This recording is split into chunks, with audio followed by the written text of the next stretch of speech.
இன்னைக்கு காலையில தம்பிய ஸ்கூலுக்கு அனுப்பிட்டதுக்கு அப்புறமா தான் விளாக் எடுக்கவே ஸ்டார்ட் பண்ணேன். அப்படியே நேரா செடிகளுக்கு தண்ணி ஊத்தலாமேன்னு போயிருந்தேன். கொஞ்சம் சுத்தம் பண்ணாமையும் கிடக்கு, உடம்பும் சரியில்லையே, அதனால சரி பார்த்துக்கலாம் அப்படின்ட்டு செடிகளுக்கு மட்டும் தண்ணி ஊத்திட்டு இருந்தேன். கொஞ்சம் கனகாம்பரம் பூ பூத்திருந்துச்சு, அதையும் பறிச்சுட்டு வந்துட்டேன்.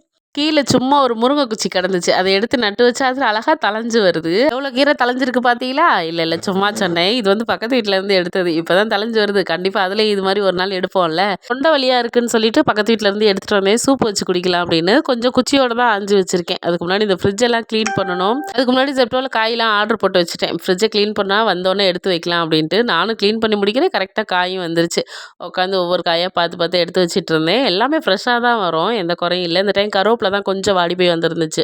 எல்லாத்தையும் எடுத்து நீட்டாக ஃப்ரிட்ஜில் அரேஞ்ச் பண்ணி வச்சுட்டேன். அப்புறம் எனக்கு உடம்பு சரியில்லைன்னு சொல்லியிருக்கவும் நிறைய பேர் விசாரிச்சிங்க. அக்கா உடம்புக்கு எப்படி இருக்குது, டேப்லெட் போடுங்க, ஹாஸ்பிட்டல் போங்க, உடம்பு பார்த்துக்கோங்க அப்படின்னு நிறைய பேர் ரொம்ப அக்கறையாக விசாரிச்சிருந்தீங்க. அதெல்லாம் பார்க்கும்போது எனக்கு ரொம்பவே ஹாப்பி. ஏன்னா எனக்கு ஒன்றுனா இவ்வளோ பேர் விசாரிக்கிறீங்க அப்படின்னு நினைக்கும்போது ரொம்ப ஹாப்பியாக இருந்துச்சு.